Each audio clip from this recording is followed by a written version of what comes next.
Ο πόνος της αβάσταχτος. Η Αθηνά Παντελίδη, υποβασταζόμενη, έφτασε το απόγευμα στο σημείο που ένα χρόνο πριν ο Παντελής της έφυγε για πάντα. Αναστενάζει. Ελάχιστες είναι οι λέξεις που καταφέρνει να πει. Ο χρόνος για τη μητέρα του Παντελή Παντελίδη σταμάτησε στις 8:20 το πρωί, ένα χρόνο πριν, τη στιγμή που έγινε το θανατηφόρο τροχαίο σε αερογέφυρα της Λεωφόρου Βουλιαγμένης. Εκεί όπου έσβησαν τα όνειρα του Παντελή Παντελίδη. Είχα κάποτε μια αγάπη που έσταζε φωτιά, χαρά και μέλι.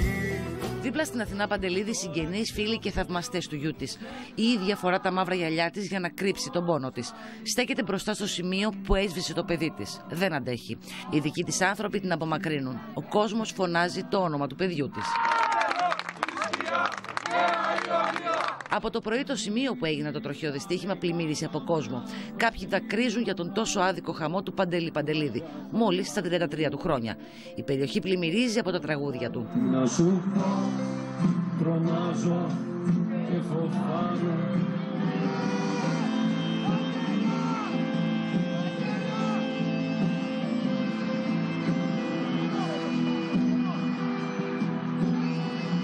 Όλοι όσοι αγάπησαν τον Παντελή Παντελίδη είναι σήμερα εδώ στο σημείο που χάθηκε. Με τα τραγούδια του, με λουλούδια, ήρθαν να τιμήσουν, όπως λένε, ένα δικό τους παιδί.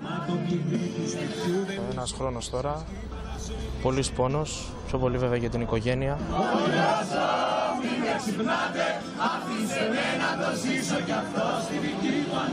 Δεν είναι απλά ένας τραγουδιστής, είναι η ιδέα. Ένα χρόνο τώρα η οικογένεια του Παντελή Παντελίδη ζητά απαντήσεις για το τι έγινε εκείνο το μοιραίο πρωινό της 18ης Φεβρουαρίου.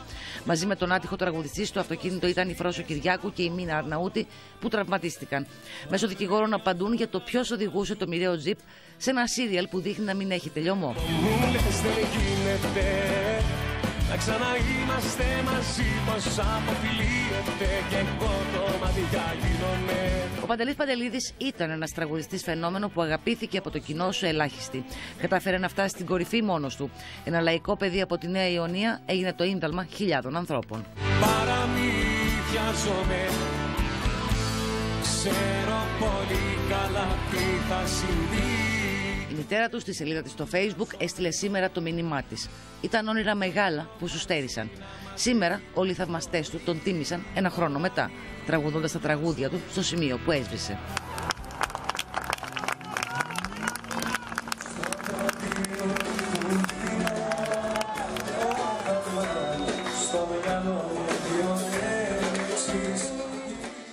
Πάμε στο σημείο που έχασε τη ζωή του ο Παντελής Παντελίδης. Εκεί είναι η Μαρία Θεμελή. Μαρία, κόσμος συνεχίζει να έρχεται εκεί.